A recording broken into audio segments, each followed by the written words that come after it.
இந்த உபவாச நாட்களை தபசு காலம் என்று சொல்லுவார்கள். Today is fasting season. we also call it as Lent season. 40 நாட்கள் உபவாச நாட்களை நாம் எல்லோரும் கடைபிடிக்கிறோம். ஆண்டவருக்கு மகிமை உண்டாகத்தக்க கர்த்தர் இந்த உபவாச நாளின் இந்த முதல் நாளில் நம்மோடு கூட அவருடைய வார்த்தையிலே அவர் வெளிப்படட்டும், அவர் பேசட்டும். நம்ம ஒரு பிரைஸ் தி லார்ட் சொல்லுவோம். அல்லேலூயா. என்னோடு கூட வேதத்தை எடுத்துக்கொள்ளுங்கள். ஒரு வேத வசனத்தோடு நான் தொடங்கும்படி நான் விரும்புகிறேன். அடிப்படையான ஒரு வேத வசனம். நாம் மத்தேயு 6ஆம் அதிகாரத்தை கையில் எடுத்துக்கொள்வோம். Let's come to Matthew chapter 6 and I call you to come to verses 16, 17 and 18. இந்த 3 வசனத்தை நாம் கவனிக்க போகிறோம். நான் வாசிக்கிறேன், பின்பு நாம் தமிழிலும் இந்த வசனத்தை கேட்க இருக்கின்றோம். வசனம் சொல்லுகிறது, the verse begins, moreover when you fast, do not be like the hypocrites with a sad countenance, for they disfigure their faces, that they may appear to men to be fasting. Assuredly, I say to you, they have their reward.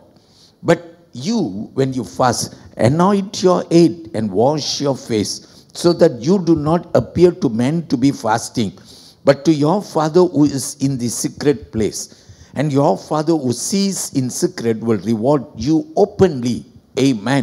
நம்முடைய உபவாசத்தை குறித்து இந்த வேத வசனம் நமக்கு சொல்லுகிறது. With this I will introduce the theme. My theme for today will be fasting that draws us closer to God.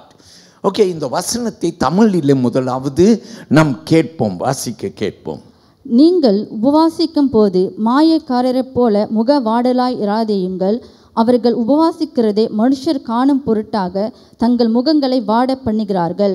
அவர்கள் தங்கள் பலனை அடைந்து தீர்ந்ததென்று மெய்யாகவே உங்களுக்கு சொல்லுகிறேன். நீயோ உபவாசிக்கும் போது அந்த உபவாசம் மனுஷர்களுக்கு காணப்படாமல் அந்தரங்கத்தில் இருக்கிற உன் பிதாவுக்கே காணும்படியாக உன் தலைக்கு எண்ணெய் பூசி உன் முகத்தை கழுவு. அப்பொழுது அந்தரங்கத்தில் பார்க்கிற உன் பிதா உனக்கு வெளியரங்கமாய் பலனளிப்பார். ஒரு பெரிய பிரைஸ் தி லார்ட் சொல்லுவோம். உபவாசம் எப்படி இருக்கக்கூடாது, உபவாசம் எப்படி இருக்கணும்? நீயோ உபவாசிக்கும் போது மாயக்காரர்களே போல் அல்ல.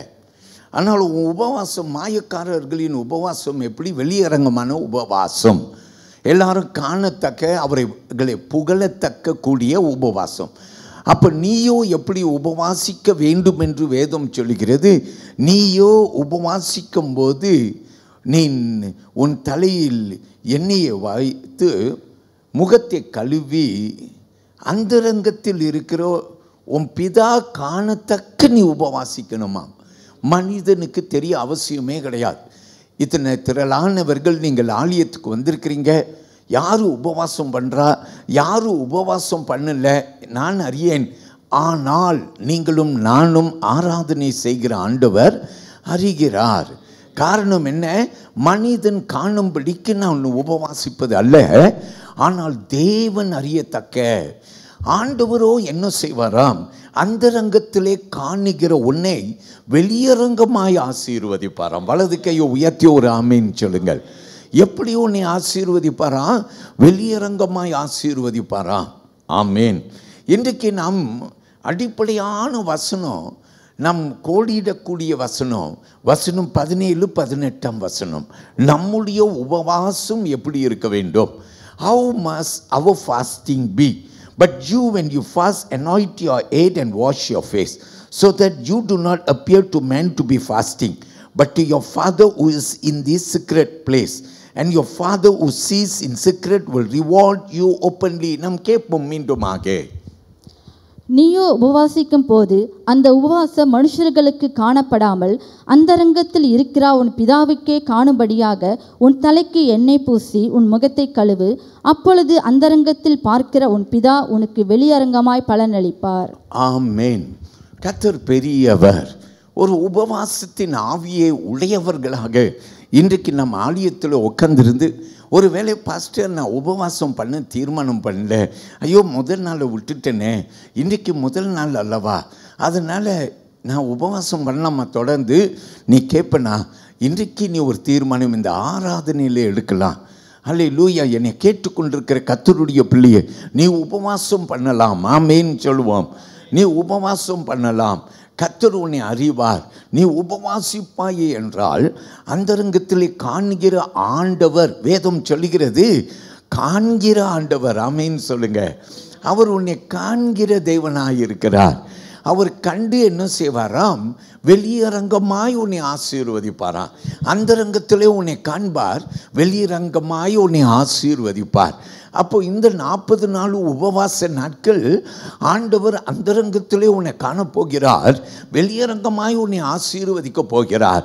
நான் ஆண்டவர்கிட்ட கேட்குறேன், ஆண்டவரே இந்த உபவாச காலம் ஆண்டவரே இது கர்த்தர் காண்கிற ஒரு காலம், கர்த்தர் வெளியரங்கமாய் ஆசீர்வதிக்கிற ஒரு காலம். ஆமென் சொல்லுவோம். அல்லேலூயா. கர்த்தருக்கு மகிமை செலுத்துங்கள். பொறுமையோடு உபவாசம் பண்ணுங்கள், நம்பிக்கையோடு உபவாசம் பண்ணுங்கள். அல்லேலூயா. கர்த்தர் என்னை காண்கிறார் என்று உபவாசம் பண்ணுங்கள். நான் சொல்லுகிறேன், எல்லாரும் இந்த வலது கையை அப்படி உயர்த்தி கொள்ளுங்கள்.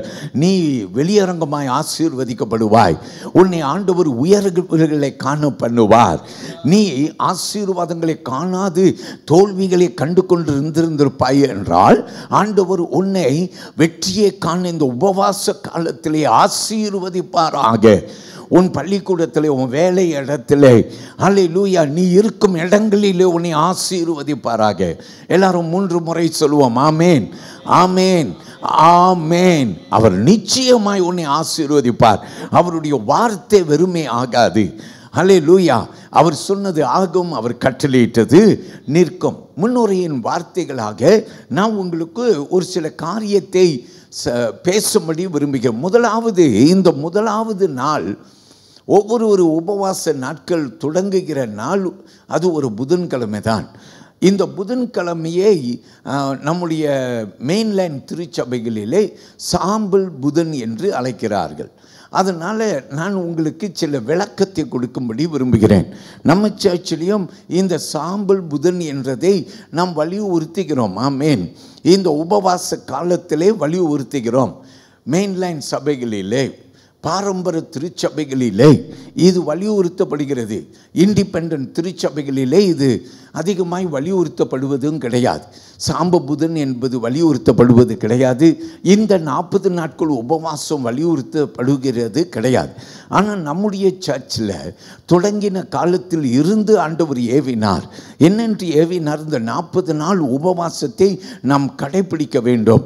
நிறைய காரணம் இருக்குது. அதில் ஒரு பெரிய காரணமானது உலகம் எங்கும் கிறிஸ்தவர்கள் உபவாசிக்கிற ஒரு காலம்.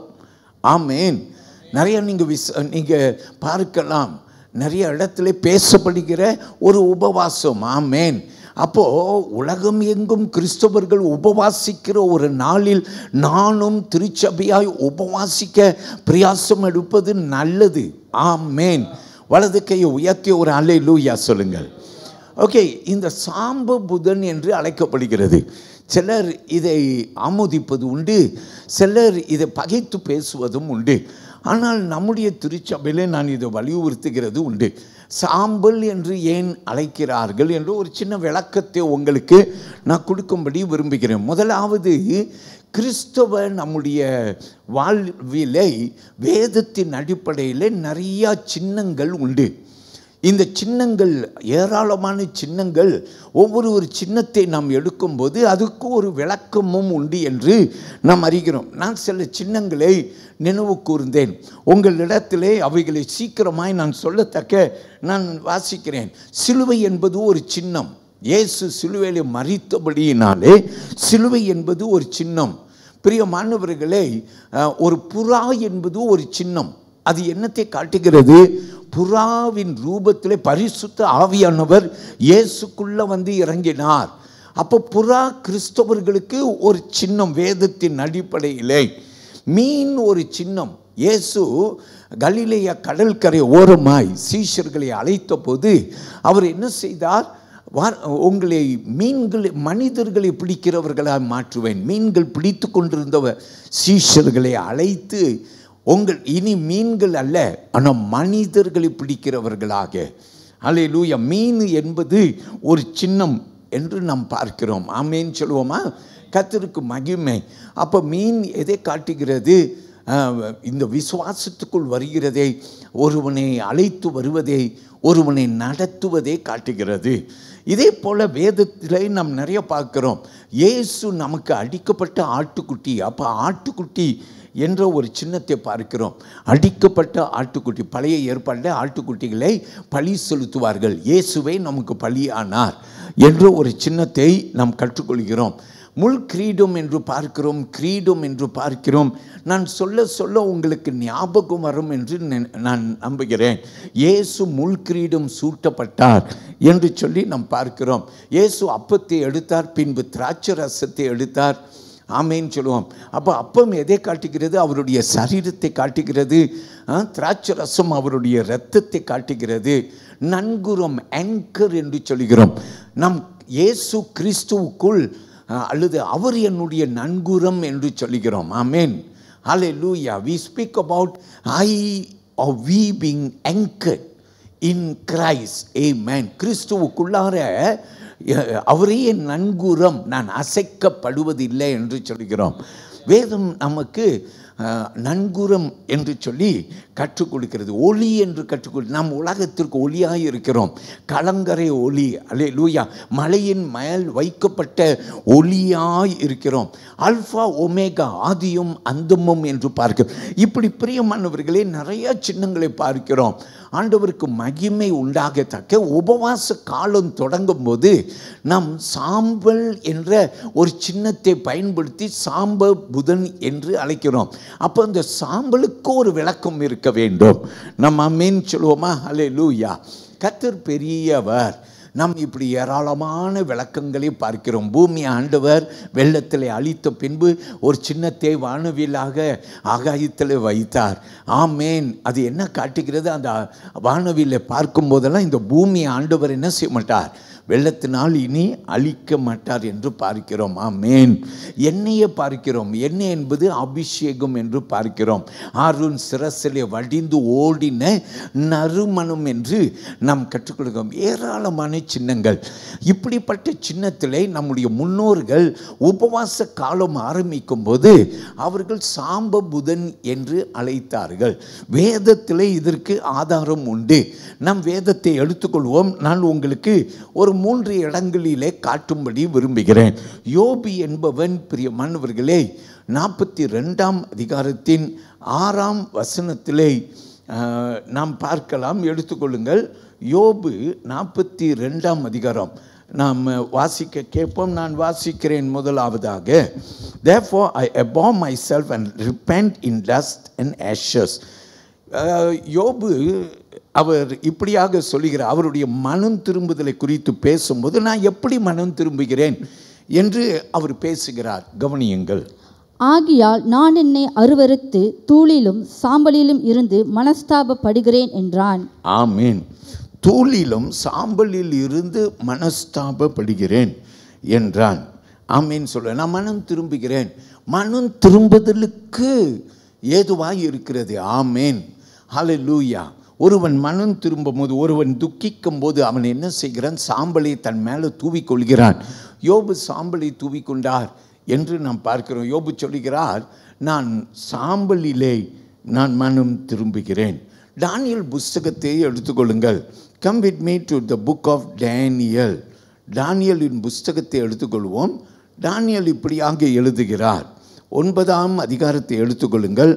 அதில் 3வது வசனத்தை நாம் கவனிக்க போகிறோம். 9ஆம் அதிகாரம், Daniel chapter 9 and verse 3. It reads, Then I set my face toward the Lord God to make request by prayer and supplication with fasting, sackcloth and ashes. நான் உபவாசம் பண்ணி இரட்டிலும் சாம்பலிலும் உட்கார்ந்து தேவனாகிய ஆண்டவரை ஜெபத்தினாலும் விண்ணப்பங்களினாலும் தேட என் முகத்தை அவருக்கு நேராக்கி. ஆமேன். அப்போ தானியேல் என்ன செய்தாராம்? அவர் ஜெபம் பண்ணினாராம். எப்படி ஜெபம் பண்ணார்?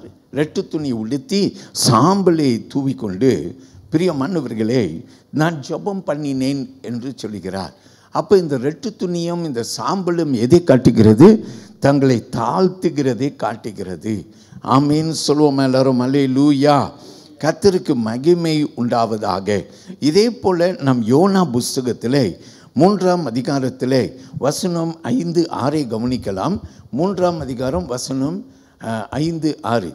Look at Jonah chapter 3 verses 5 and 6. So the people of Nineveh believed God, proclaimed a fast and put on sackcloth from the greatest to the least of them.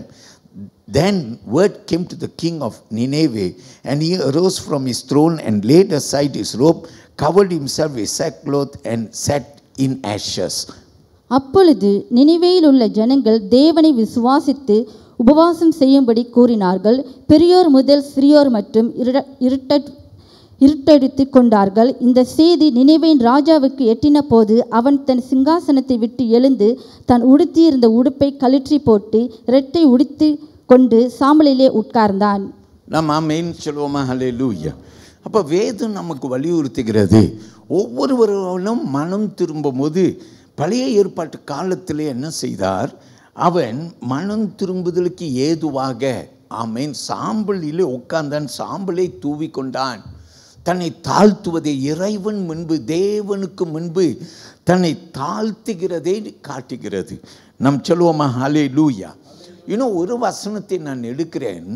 நீங்கள் வேதத்தில் பார்ப்பீர்கள், மனிதன் மண்ணிலிருந்து எடுக்கப்பட்டான், அவன் மண்ணுக்கே திரும்புவான். ஆதாம் ஏவாள் பாவம் செய்த போது ஆண்டவர் சொன்னார், நீ மண்ணிலே இருந்து எடுக்கப்பட்டாய், நீ மண்ணுக்கே திரும்புவாய். அல்லேலூயா.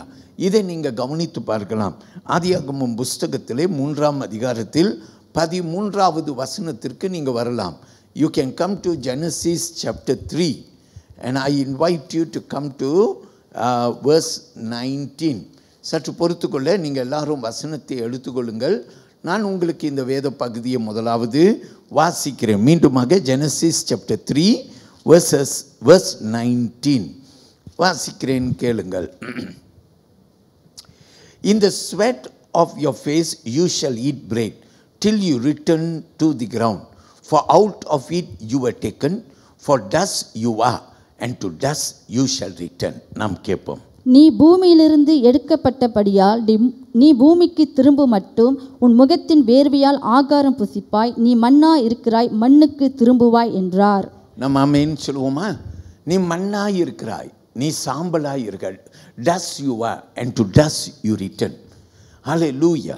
பிரியமானவர்களே, வசனம் சொல்லுகிறேன், நீ மண்ணாய் இருக்கிறாய், நீ மண்ணுக்கே திரும்புவாய். ஹல்லேலூயா. இது எதை காட்டுகிறது? மனிதனுடைய வாழ்வு இந்த பூமியிலே அது நிலையற்றது என்றதை காட்டுகிறது, தற்காலிகமானது என்று காட்டுகிறது. Life on earth is not permanent. Life on earth is it shows our mortality. ஹல்லேலூயா. பிரியமானவர்களை, தற்காலிகம், இட் இஸ் டெம்பரவரி. இன்னைக்கு மனிதன் பூமியில் எல்லாவற்றையும் ஆதாயப்படுத்தி தன்னுடைய ஆவிக்குரிய வாழ்க்கை வரும்போது அவன் ஒன்றுமில்லாதவனாய் நிற்கிறான்.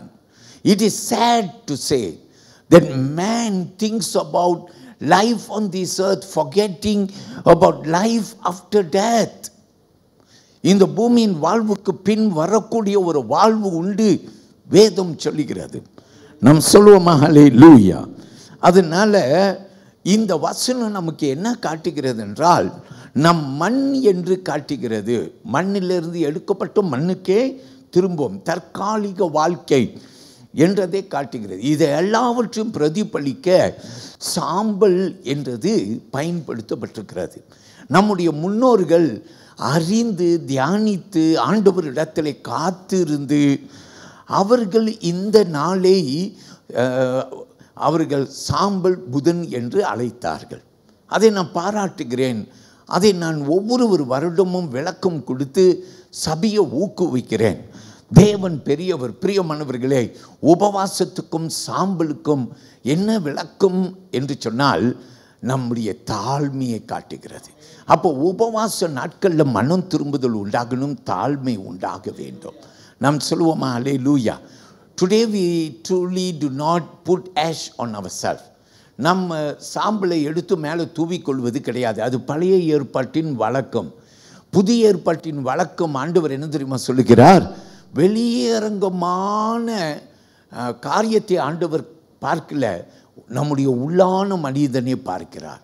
அப்போ இந்த சாம்பலை நம்ம ஒரு சின்னமாய் வைத்து நாம் அதில் கற்றுக்கொண்டு உள்ளான மனிதனுக்குள்ளார தாழ்மையையும் மனம் திரும்புதலையும் கொண்டு வர வேண்டும். ஏனால் ஆண்டவர் நம்மை காண்கிற தேவனாக இருக்கிறார்.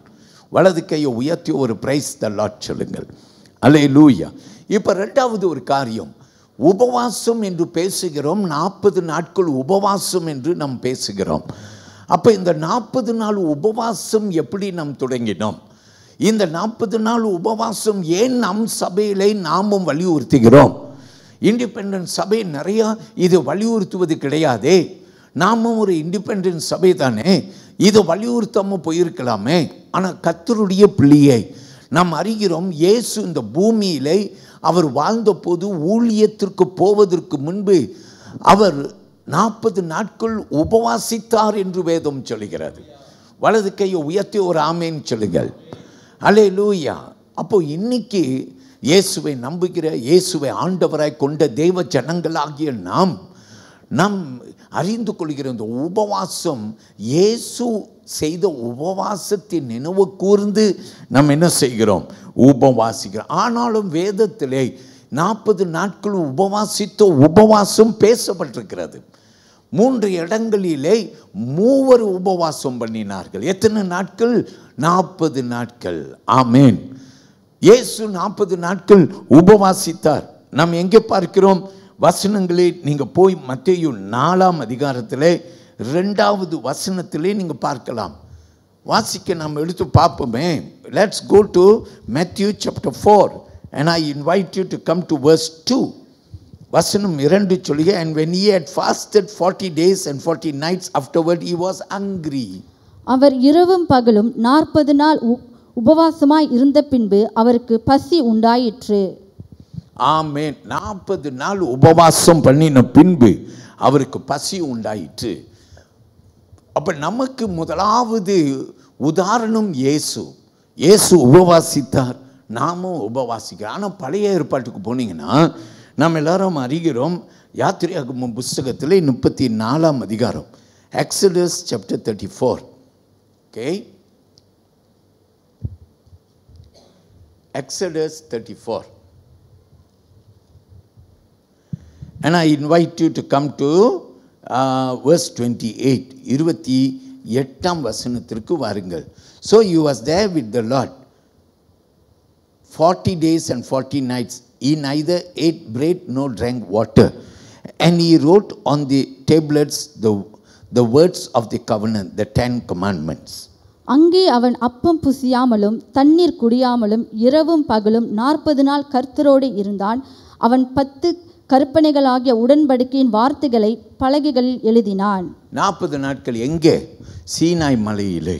ஆமீன். 10 கட்டளையை பெற்றார். 40 நாள் உபவாசம் பண்ணி 10 கட்டளையை ஆண்டவர்கிட்ட இருந்து பெற்று மனிதனுக்கு கொண்டு வந்து கொடுத்தார் என்று நாம் பார்க்கிறோம். அப்போ யார் உபவாசம் பண்ணினது? வேதம் சொல்லுகிறது மோசே உபவாசித்தார். இன்னொருவர் உபவாசத்தை குறித்து சொல்லப்படுகிறது 1 ராஜாக்கள் புஸ்தகத்திலே 19ஆம் அதிகாரத்துக்கு நீங்கள் வந்தீங்கன்னா, if you will come to 1 Kings chapter 19 and if you will come to verse 8. So he arose and ate and drank and he went in the strength of that food 40 days and 40 nights as far as Horeb, the mountain of God. அப்பொழுது அவன் எழுந்திருந்து புசித்து குடித்து அந்த போஜனத்தின் பலத்தினால் 40 நாள் இரவு பகல் ஓரேப் என்னும் தேவனுடைய பர்வதம் மட்டும் நடந்து போனான். எல்லாரும் ஆமென் சொல்லுவோமா? யார் இது? வசனம் நமக்கு சொல்லுகிறது எலியா. எலியா 40 நாட்கள் தேவ பலனிலே அவன் பயணம் போனான் என்று வேத வசனம் சொல்லுகிறது. அப்போ பைபிளில் நமக்கு 3 காட்டப்படுகிறது உபவாசித்தார்கள். அதனால நம்ம சர்ச்சில் நான் வலியுறுத்துகிறேன். என்ன மாதிரி உபவாசம்? வழக்கமான உபவாசம். 3 உபவாசத்தை நான் சொல்லுவது உண்டு. என்ன உபவாசம்? வழக்கமான உபவாசம். காலையிலேருந்து மாலை வரைக்கும் உபவாசிக்கிற ஒரு உபவாசம். அல்லேலூயா. 2வது விதமான உபவாசம், பிரியமானவர்களே, நான் சைவ உபவாசம் என்று நான் சொல்லுவது உண்டு. தானியேலும் நண்பர்களும் அவர்கள் சைவ உபவாசத்தில் இருந்தார்கள். ஆமேன். அப்போ சைவ உபவாசம் என்று ஒரு உபவாசத்தை நீங்கள் கடைபிடிக்கலாம், அல்லது நீண்ட உபவாசத்தை நீங்கள் கடைபிடிக்கலாம்.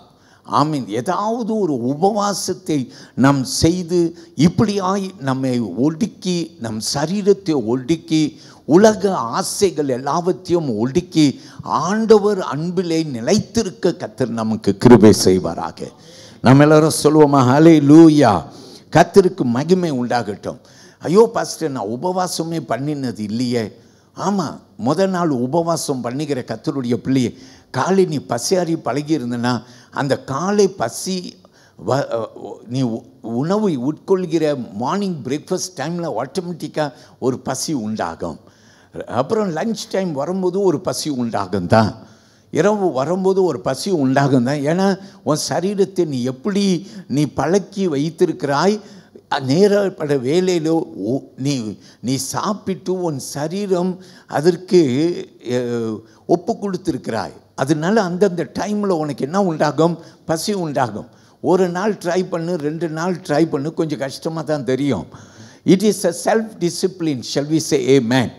ஆனால் ஒரு நாள் 2 நாள் 3வது நாள் வந்துருச்சுன்னா அந்த சரீரத்துக்கு தெரியும். அப்புறம் நீ பார்த்தனா உபவாசம் ரொம்ப ஈஸியாகி தெரியும். ஆமென். How you train your body, how you discipline your body. Amen. நாம் சொல்லுவோமா, praise the Lord. நம்ம சரீரத்தை நம்ம தான் ஒடுக்க கற்றுக்கொள்ள வேண்டும். நீங்கள் நேரப்பட நேரத்தில் போய் படுத்து பாருங்கள். நீங்கள் 10 மணிக்கெல்லாம் படுத்துடுற ஒரு நபராக இருந்தால் 10 மணிக்கெல்லாம் உங்களுக்கு தூக்கம் வரும். ஆமேன். காலையில் எப்போதும் நேரப்பட வேலையில் எந்திரிச்சு பாருங்கள், தானாக காலையில் முழிப்பு வரும். நீங்கள் எப்படி உங்கள் சரீரத்தை ஒடுக்கி ஆள கற்றுக்கொள்கிறீர்களோ அப்படியே நீங்கள் ஆளக்கூடும். நல்லா தூங்கி 12 மணி வரைக்கும் எந்திரிச்சு பாருங்கள், 12 மணி வரைக்கும் தூக்கம் வரும். நல்லா ரொம்ப சாப்பிட்டு பாருங்கள், அதே மாதிரி நிறையா சாப்பிட்றதுக்கு ஆசையும் வரும். நீ எப்படி உன் சரீரத்தை பழக்கப்படுத்துகிறாயோ அப்படியே தான் உன்னுடைய சரீரம் அதற்கு ஒப்பு கொடுக்கிறது. இந்த உபவாச காலத்தை பயன்படுத்தி ஒடுக்கி நம் ஆண்டவர்கிட்ட நெருங்கினால் கர்த்தர் நமக்கு பெரிய காரியத்தை செய்வார். ஆமேன் சொல்லுவோமா, ஹல்லேலூயா. இந்த உபவாசத்திலே வேதம் நமக்கு கற்றுக் கொடுக்கிற சில பாடத்தை உங்களுக்கு சொல்லுகிறேன். சங்கீத புஸ்தகத்தை எடுத்துக்கொள்ளுங்கள். உபவாசிப்பதனால வருகிற நன்மைகளை நாம் கற்றுக்கொள்ளப் போகிறோம். ஓகே, சங்கீத புஸ்தகத்திலே 35ஆம் சங்கீதம் 13வது வசனம். I invite you to come to Psalm 35 and come to verse 13. It reads like this. It says, "But as for me, when they were sick, my clothing was sackcloth. I humbled myself with fasting, and my prayer would return to my own heart." நாம் கேட்போம். அவர்கள் வியாதியாய் இருந்தபோது இரட்டு என் உடுப்பாய் இருந்தது. நான் உபவாசத்தால் என் ஆத்துமாவை உபத்திரப்படுத்தினேன். என் ஜெபமும் என் மடியிலே திரும்பி வந்தது. என் ஆத்துமாவே என்ன செய்தனா, உபத்திரவப்படுத்தினேன் என்று வேத வசனம் சொல்லுகிறது. ஆங்கிலத்தில் சொல்லி humble myself with fasting என்று வேதம் சொல்லுகிறது. அப்போ நம்ம ஒடுக்கி, ஆமேன், ஹல்லேலூயா. நான் இப்போ சொன்னது போல் ஒரு 2 நாள் 3 நாள் கொஞ்சம் கஷ்டமாக தான் இருக்கும்.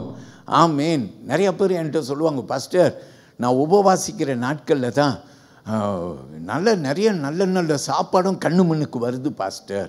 எத்தனையோ ஃபங்க்ஷனுக்கு போகிறேன், அந்த ஃபங்க்ஷனில் பயங்கர சாப்பாடெலாம் வருது. எவ்வளோ டெம்டிங்காக இருக்குது தெரியுமா? ஆமாம், டெம்டேஷன் வரும். அதை மேற்கொள்ளுகிற ஒரு ஆவிய கர்த்தர் உனக்கு கட்டளையிட வல்லவராக இருக்கிறார். நம்ம எல்லாரும் சொல்லுவோம் ஆமேன். ஸோ உன் சரீரத்தை ஒடுக்கி, ஆமேன். 2வது ஒரு வசனம், எஸ்ரா தேவதாசன் எஸ்ராவுடைய புஸ்தகத்தை எடுத்துக்கொள்ளுங்கள். Let's come to the prophet Ezra. இதில் 8ஆம் அதிகாரத்தை எடுத்துக்கொள்ள அழைக்கிறேன். 23ஆம் வசனம். Come with me to Ezra 8 and verse 23. So we fasted and entreated our God for this, and he answered our prayers. அப்படியே நாங்கள் உபவாசம் பண்ணி எங்கள் தேவனிடத்திலே அதை தேடினோம், எங்கள் விண்ணப்பத்தை கேட்டருளினார். ஆமென். உபவாசத்திலே ஆண்டவர் ஜெபத்திற்கு பதில் கொடுக்கிற ஒரு தேவன். எஸ்ரா உபவாசித்து அவர்கள் தேவ சந்நிதியிலே பதிலுக்கு காத்திருந்தார்கள். அப்போ உபவாசத்திலே தாழ்மை, உபவாசத்திலே பதில். ஆமென் சொல்லுவோம், அல்லேலூயா. லூக்கா 4ஆம் அதிகாரத்தை எடுத்துக்கொண்டீங்கன்னாக்கா, come with me to Luke's gospel chapter 4 and I want you to come to verse 2. உபவாசத்திலே நாம் பார்க்கிறோம், வேதம் நமக்கு சொல்லி கொடுக்கிறது. வாருங்கள் என்னோடு கூட Luke chapter 4 and verse 2. Being tempted for 40 days by the devil, and in those days he ate nothing, and afterward when they had ended he was hungry. 40 நாள் பிசாசினால் சோதிக்கப்பட்டார். அந்த நாட்களில் அவர் ஒன்றும் புசியாதிருந்தார். அந்த நாட்கள் முடிந்த பின்பு அவருக்கு பசி உண்டாயிற்று. நம்ம எல்லாரும் சொல்லுவோம் அல்லேலூயா, கர்த்தருக்கு மகிமை. அப்போ வேதம் நமக்கு அங்கே சொல்லுகிறது, பிரியமானவர்களே, சாத்தானோடு போராடின ஒரு காலம். ஆமேன். சாத்தானோடு போராடின இயேசு உபவாசத்திலே சாத்தானோடு போராடினார். உபவாசம் என்ன செய்கிறது? தேவ பிள்ளையை பலப்படுத்துகிறது. ஆமேன் சொல்லுவோம். அப்போ நிறைய பேர் சொல்கிறாங்க, ஐயோ பாஸ்டர் சாத்தானுடைய தொல்லை தாங்க முடியல. ஆனால் இந்த உபவாச காலத்தில் கர்த்தர் சாத்தானின் தலையை நசுக்க வல்லவராய் இருக்கிறார். ஆமேன் சொல்லுவோமா? இன்னும் ஒரு வசனத்தை எடுக்கிறேன். ஏசியா தீர்க்கதரிசியின் புஸ்தகம் 58 அதிகாரத்தை எடுத்துக்கொள்ளுங்கள். Come with me to Isaiah chapter 58 and I want you to come to verse 6. Chapter 58 and verse 6. Is this not the fast that I have chosen, to loose the bonds of wickedness, to undo the heavy burdens, to let the oppressed go free, and that you break every yoke? என்று பார்க்கிறோம். வாசிங்கள். அக்கிரமத்தின் கட்டுகளை அவிழ்க்கிறதும் நுகந்தடியின் பிணையல்களை நெகிழ்க்கிறதும் நெருக்கப்பட்டிருக்கிறவரை விடுதலையாக்கி விடுகிறதும் சகல நுகந்தடிகளை உடைத்து போடுகிறதும். ஆமீன் சொல்லுவோம். இது அல்லவா ஆண்டவர் நியமிக்கிற உபவாசம் என்று நாம் பார்க்கிறோம். ஆமீன் சொல்லுங்க எல்லாரும். அல்லேலூயா.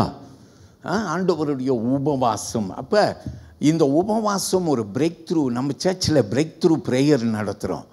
அந்த ப்ரேயரு போல் ஒரு பிரேக் த்ரூ இந்த உபவாசம் நமக்கு கொடுக்கிறது. இந்த வார்த்தைகளோடு நான் ஒரு 3 காரியம் உங்களுக்கு சொல்லி நான் முடிக்கும்படி நான் விரும்புகிறேன். முதல் காரியம் உபவாசத்தில், பிரியமானவர்களே, I want to talk about 3 things after doing all this explanation. Number 1, it is a spiritual discipline. Amen. Fasting நம்ம எடுத்துக்கொண்ட தலைப்பானது தேவனிடம் நம்மை நெருங்க செய்யும் உபவாசம். ஆமேன். அல்லேலூயா. So fasting should draw us closer to God. This is our study for the day. முதல் காரியமாய் நான் சொல்லுகிறேன், ஆண்டவர்கிட்ட நெருங்குவதற்கு number 1, it is a spiritual discipline. Amen. தமிழ்ல உபவாசம் என்பது ஒரு ஆவிக்குரிய ஒழுக்கம் என்று பார்க்கிறோம். ஆமீன் சொல்லுங்க. அல்லேலூயா. பிரியமானவர்களே, தேவனுக்கு நம் மகிமை செலுத்துவோம். அல்லேலூயா. தானியேலுடைய ஜெபத்தை குறித்து நீங்கள் போய் பார்த்தீங்கன்னா, தானியேல் எப்படி ஜெபம் பண்ணினார்? தானியேலின் புஸ்தகம் 10ஆம் அதிகாரத்தில் வசனம் 2-3 எடுத்து நாம் பார்க்க போகிறோம். தானியேலின் புஸ்தகத்தை எடுத்துக்கொள்ளுங்கள். Come with me to Daniel chapter 10. And we are going to look at verses 2 and verse 3. It reads like this. It says, in those days I, Daniel, was mourning 3 full weeks.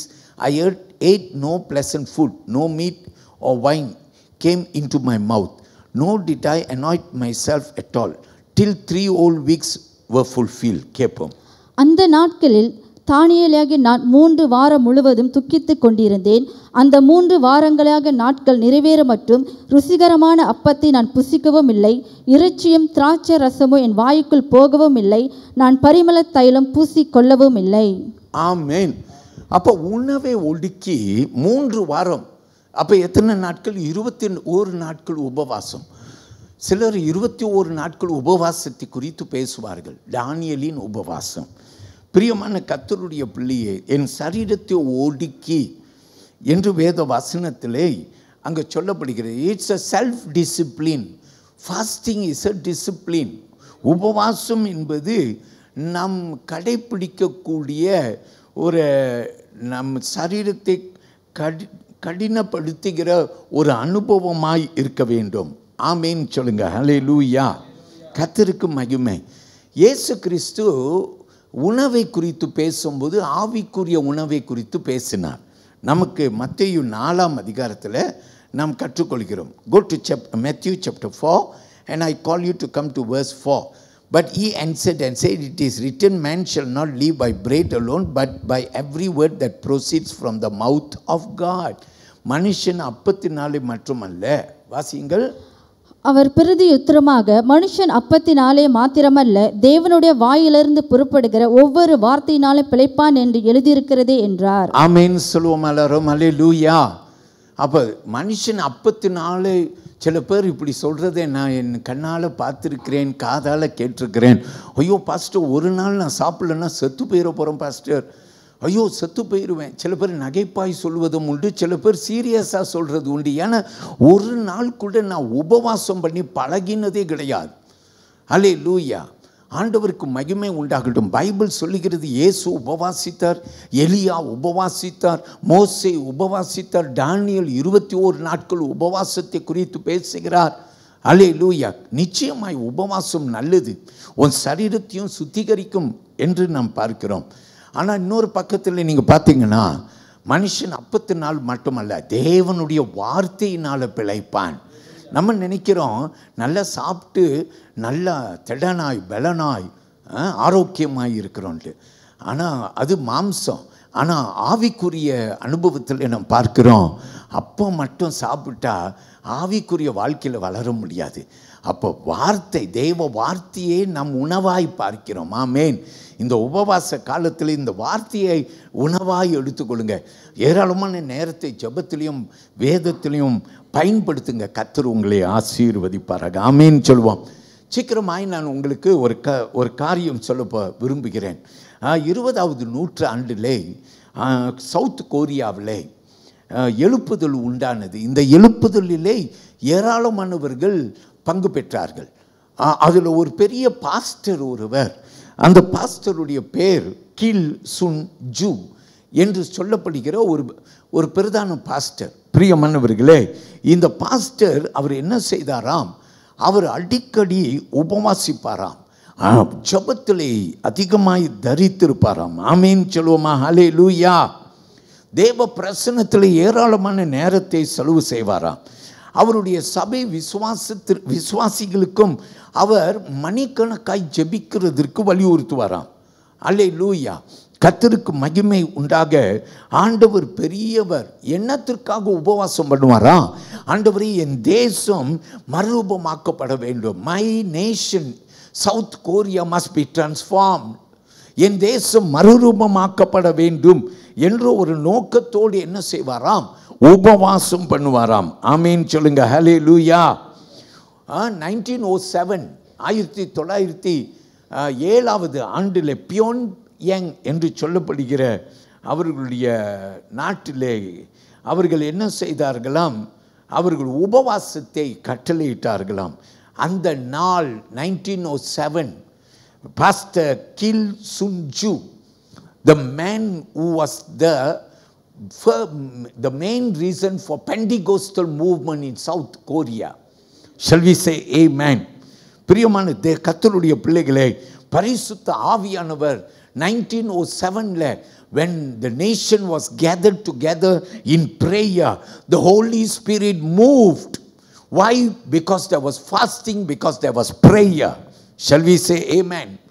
அந்த கூட்டம் ஒரு பெந்தெகோஸ்ட் அனுபவ கூட்டம். காரணம் என்ன? அந்த கூட்டத்திலே அநேகர் அவர்கள் வாழ்க்கை மாறினது. அவர்கள் மனம் திரும்பினார்கள், பாவத்தை அறிக்கை செய்தார், வெளியரங்கமாய் பாவத்தை அறிக்கை செய்தார்களாம். அல்லேலூயா. ஒரு புதுப்பித்தல் உண்டானதாம். That was the day when the Pentecostal movement began to take shape in South Korea. Shall we say amen? Why? Thousands of people came to the Lord. 1000 கணக்கான ஜனங்கள் ஆண்டவரிடத்திலே வந்தார்களாம். எதற்கு? காரணம் என்ன? பிரியமான தேவனுடைய பிள்ளைகளே, ஒரு மனுஷன் வலியுறுத்தின உபவாசம், ஜெபம். அல்லேலூயா. நீ முயற்சி செய்து பார், உன் வீட்டை கர்த்தர் அசைப்பார், உன் சபையை கர்த்தர் அசைப்பார். எல்லாரும் ஆமீன் சொல்லுவோம். ரெண்டாவது காரியத்தை உங்களுக்கு சொல்லும்படி விரும்புகிறேன். Secondly, I would like to share, fasting must be done with the right heart. நான் இவ்வளோ நேரம் பேசின உபவாசம் அல்லது நம்முடைய உபவாசம் எப்படி இருக்க வேணும்? சரியான இதயத்துடன் உபவாசம் இருக்க வேண்டும். நம்ம இருதயம் ரைட்டாக இருக்க வேண்டும். ஆமென். Fasting doesn't make any difference. But நம்முடைய இருதயத்தை கர்த்தர் நம்முடைய இருதயத்தை காண்கிற தேவனாய் இருக்கிறார். இதில் நான் வலியுறுத்த விரும்புகிறது எஸ்தரின் உபவாசம். யூதர்கள் எல்லாரும் பிரியமானவர்களே நிந்திக்கப்படுகிற ஒரு காலம். எஸ்தர் ஒரு உபவாசத்தை கட்டளையிடும்படி கேட்டாள். Look at Esther chapter 4 and verse 16. Esther chapter 4 and verse 16. Go gather all the Jews who are in Susa and fast for me. Do not eat or drink for 3 days, night or day. And I and my attendants will fast as you do.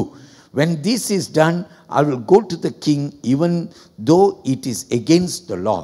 And if I perish, I perish. நீ போய் சூசானில் இருக்கிற யூதரையெல்லாம் கூடி வர செய்து 3 நாள் அல்லும் பகலும் புசியாமலும் குடியாமலும் இருந்து எனக்காக உபவாசம் பண்ணுங்கள். நானும் என் தாதி மாறும் உபவாசம் பண்ணுவோம். இவ்விதமாக சட்டத்தை மீறி ராஜாவின் இடத்தில் பிரவேசிப்பேன். நான் செத்தாலும் சாகிறேன் என்று சொன்னாள். எல்லாரும் ஆமீன் சொல்லுங்க. 3 நாள் எல்லாம் உபவாசம் பண்ணுங்க. ஆமீன். அப்புறம் நான் ராஜாவை போய் பார்க்குறேன். ஏன்? யூதர்களுக்கு ஆபத்து வந்துருச்சு, ராஜாவுக்கு தெரிவிக்கணும். எஸ்தர் தான் சரியானவள், ஏன்னா அவர் ராஜஸ்திரீ. She was the queen. Amen. To go to the king was not easy because there are times when the king is on his own and nobody is supposed to disturb. Shall we say hallelujah? அவள் போனால் வெற்றிகரமாக வருகிறாள். அவளுடைய வெற்றிக்கு காரணம் என்ன தெரியுமா? அவர் ராஜஸ்திரீ என்றபடியினால் அல்ல, ஆனால் உபவாசமும் ஜெபமும் தங்களை கர்த்தரிடத்திலே தாழ்த்தினபடியினாலே. ஆமீன் சொல்லுங்க. ஹல்லேலூயா. கர்த்தருக்கு மகிமை. சைனா தேசம் நமக்கு தெரியும், அயன் கர்டன் என்று சொல்லுவோம். சரியா? ஏன்னா சைனாக்குள்ளார கிறிஸ்தவம் போவது ஈஸியே கிடையாது. நிறையா பேர் மரித்து போயிருக்கிறார்கள். Just for sharing about Jesus Christ, many have died in China. ஏன்னா சைனா இயேசு கிறிஸ்துவுக்கு பகைத்து எதிர்த்து நின்ற ஒரு தேசம் என்று சொல்லி நாம் எல்லாரும் பார்க்குறோம். ஆமீன் சொல்லுவோமா? ஆனால் அப்படிப்பட்ட தேசத்திலே பிரியமானவர்களே ஆண்டவர் ஒருவனை எழுப்பினார். யூன் என்று சொல்லப்படுகிற பிரதர் யூன் என்று சொல்லப்படுகிற ஒருவன். சைனா தேசத்திலே சர்ச் இருக்குதுன்னா அது எப்போதும் அண்டர் கிரவுண்ட் சர்ச்சாக தான் இருக்கும். அண்டர் கிரவுண்ட் சர்ச் என்று சொல்வார்கள். அல்லேலூயா. அங்கே கிறிஸ்தவர்கள் என்ன செய்வார்களாம்? உபவாசிப்பார்களாம், ஜெபிப்பார்களாம். ஆமேன். இப்படிப்பட்ட ஹவுஸ் சர்ச் என்று சொல்லப்படுகிற அண்டர் கிரவுண்ட் சர்ச்சில் இருந்த பாஸ்டர் தான் இந்த பிரதர் யூன் என்று சொல்லப்படுகிறவர். பிரியமானவர்களே, அவரை எல்லாரும் பொதுவாக என்ன என்று கூப்பிடுவார்கள்னா த ஹெவன்லி மேன், பரலோக மனிதன் என்று, சிந்தை உடைய மனிதன் என்று சொல்வார்களாம். ஆமேன் சொல்லுங்க. ஹல்லேலூயா. அவர் சிறையிருப்பிலே கொண்டு போகப்பட்டார். 74 days he was fasting. 74 நாட்கள் அவர் உபவாசத்தில் இருந்தாராம். For many reasons. ஒன்று, பிரியமானவர்களே, அவர் உபவாசிக்கும்படி விரும்பினார். 2வது, சிறையிருப்பிலே அவர் நிந்திக்கப்பட்டார், நெருக்கப்பட்டார். In prison he was humiliated, he was persecuted, and he was not even given food.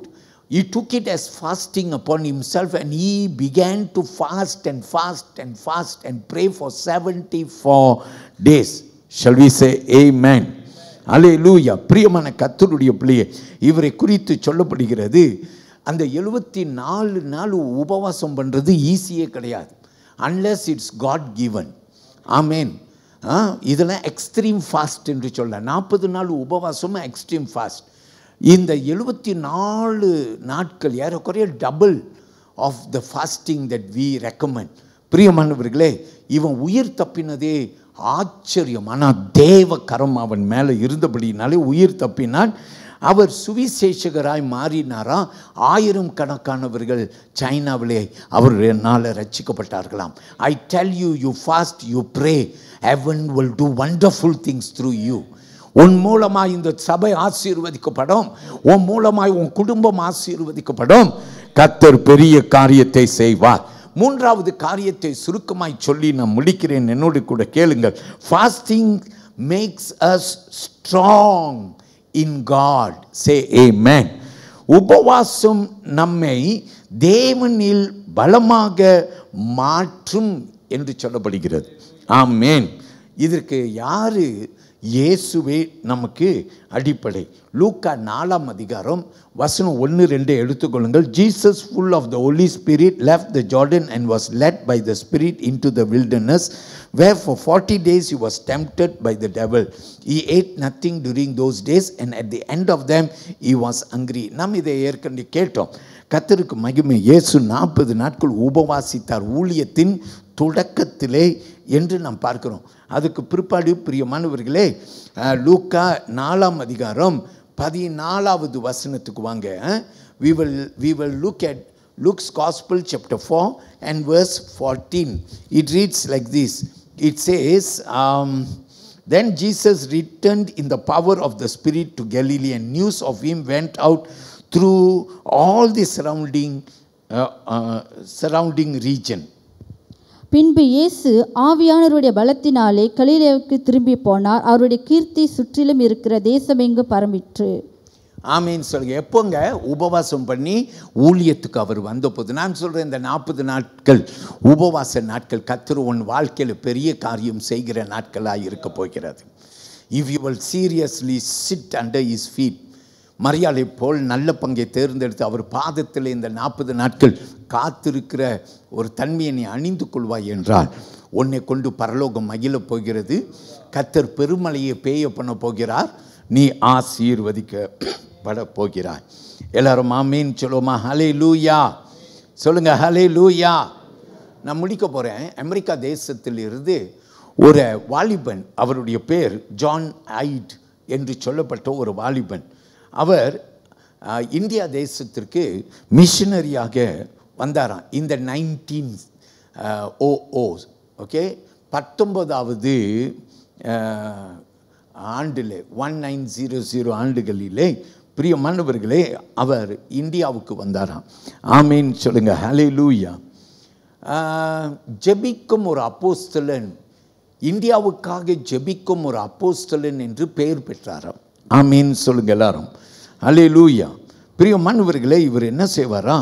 உபவாசம் பண்ணுவாரா, ஜெபம் பண்ணுவாரா. ஆனால் இவருடைய உபவாசமும் ஜெபமும் எதற்கு அப்படின்னு கேட்டிங்கன்னா, ஆண்டவரே ஆத்துமாக்கள் ரட்சிக்கப்பட வேண்டும். ஹல்லேலூயா. அவருடைய ஜெபம் என்னதான் தெரியுமா? ஆண்டவர்கிட்ட பவர்ஃபுல் இம்பேக்ட் மேக் பண்ணுமா. அவருடைய ஜெபத்துடைய கருத்து என்னவென்றால், அவர் சொல்லுவாரா, எனக்கு ஆத்துமாக்களை தாரும், அப்படி இல்லை என்றால் நான் சாகிறேன் என்று சொல்லுவாரா. கிவ் மீ சோல்ஸ் ஓ காட், ஓ காட், ஓ ஐ டை. ஆமென். ஹல்லேலூயா. அவர் சொல்லுவார், ஆண்டவரே எனக்கு ஆத்துமாக்களை தாரும், இல்லை என்றால் நான் மரித்து போகிறேன் என்று சொல்லி ஆண்டவர்கிட்ட ஜெபம் பண்ணுவாரா. ஒரு நாள் ஆண்டவர் சமூகத்திலே அவர் உட்கார்ந்தாரா. ஆண்டவரே எனக்கு ஒவ்வொரு நாளும் இந்த ஆண்டிலே ஒரு ஆத்துமாவை தாங்க ஆண்டவரேன்னு சொல்லி ஜெபம் பண்ணாரா. அருமையான கர்த்தருடைய பிள்ளையை 2வது ஆண்டு வரும்போது ஆண்டவர்கிட்ட ஜெபம் பண்ணார். ஆண்டவரே எனக்கு ஒரு ஆத்துமா ஒரு நாள் பத்தாது, ஆண்டவரே எனக்கு 2 ஆத்துமாக்களை ஒரு நாள் தாரும். Every day you must give me 2 souls என்று ஜெபம் பண்ணாரா. அதே போல் ஆண்டவர் ஒரு ஆத்துமாவை கொடுத்தவர் 2ஆய் கூட்டினாரா. 3வது ஆண்டு வரும்போது அவர் சொன்னார், ஆண்டவரே எனக்கு ஒரு ஆத்துமா 2 ஆத்துமா பத்தாதப்பா, எனக்கு 4 ஆத்துமாவை ஒவ்வொரு நாளுக்கும் தாரும் ஆண்டவரே. அதே போல் அவருடைய வரலாறு சொல்லுகிறது. பிரியமானவர்களே, ஜான் 8 என்று சொல்லப்படுகிறவர் மூலமாக ஒவ்வொரு நாளும் ஆண்டவர் ஆத்துமாக்களை கொள்ளை பொருளாய் கொடுத்தாரா. பிரியமானவர்களே, பெரிய எழுப்புதல் உண்டானதா. அநேகர் ரட்சிக்கப்பட்டார்களாம். இத்தனை திரளான அற்புதத்தை கர்த்தர் உபவாசத்தில் செய்வார் என்றால் நீயும் நானும் உபவாசிக்கணும், ஜெபம் பண்ணணும். உபவாசம் பண்ணு, ஜெபம் பண்ணு, உன்னை தாழ்த்து, உன் சரீரத்தை ஒடுக்கு, வேதத்தை வாசி. நான் சொல்லுகிறேன் மீண்டுமாய், நீ எழும்புவாய், நீ பிரகாசிப்பாய், நீ ஒளி வீசுவாய். எழுந்து நிற்போம் தேவ சந்நிதியிலே. கர்த்தர் நம்மை ஆசீர்வதிப்பாராக.